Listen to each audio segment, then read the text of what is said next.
BNS के section 2(8) को समझना बहुत जरूरी है, क्योंकि ये दस्तावेज यानी डॉक्यूमेंट को परिभाषित करता है, उसकी परिभाषा को देता है। यहां पर एक पॉइंट और भी मेंशन है कि इसका जिक्र आईपीसी में सेक्शन 29 में हुआ करता था। किसमें? सेक्शन 29 में हुआ करता था। हालांकि ये क्वेश्चन उतना ज्यादा रेलेवेंट नहीं है, पर एग्जामिनर के दिमाग में अगर अतरंगी सवाल आ जाए तो आपका यहां से भी छूटने वाला नहीं है। एक्चुअली में डॉक्यूमेंट कहते किसको हैं, यह परिभाषा सेक्शन 2(8) बता रहा है, 2(8) बता रहा है।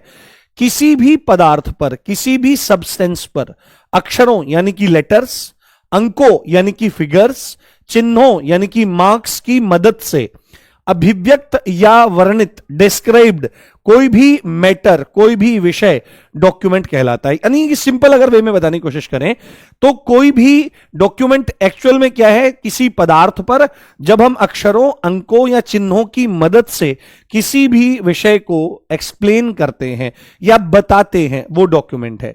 डॉक्यूमेंट होने के लिए दो अन्य शर्तें भी हैं कि डॉक्यूमेंट जो है वो इलेक्ट्रॉनिक यानी कि डिजिटल फॉर्मेट में भी होना चाहिए, है ना।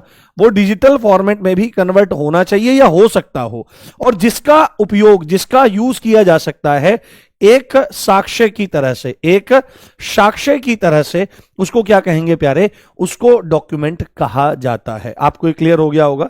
साथ में डॉक्यूमेंट के संदर्भ में एक बात आती है कि क्या क्या चीज डॉक्यूमेंट होती है।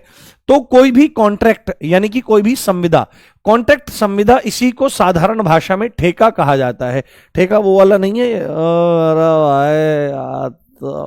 ये वो नहीं है, ये ठेका है, मतलब संविदा, कॉन्ट्रैक्ट, जहां पर दो पार्टीज क्या करती हैं, किसी भी काम को करने के लिए अपनी शर्तों का एक रिकॉर्ड तैयार करती हैं। तो ऐसा कोई भी लेख जो कॉन्ट्रैक्ट यानी संविदा यानी ठेके की शर्तों को दिखाता है, डॉक्यूमेंट है।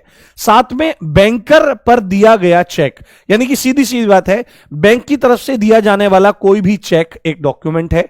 उसके बाद मुख्तारनामा, मुख्तारनामा मींस पावर ऑफ अटॉर्नी, यानी कि जब कोई व्यक्ति अपने अधिकार की किसी चीज को या अपने अधिकार को किसी और व्यक्ति को हस्तांतरित करता है यूज करने के लिए, उसको ट्रांसफर करता है, that is power of attorney. तो पावर ऑफ अटॉर्नी भी डॉक्यूमेंट है। साथ में कोई भी ऐसा मैप या कोई भी ऐसा प्लान जिसे एविडेंस यानी सबूत की तरह से यूज किया जा सकता है, डॉक्यूमेंट है। और कोई भी ऐसा लेख जिसमें किसी भी तरह की कोई डायरेक्शन यानी निर्देश और इंस्ट्रक्शन यानी अनुदेश हो, वो भी आपका डॉक्यूमेंट कहलाता है। Thank you.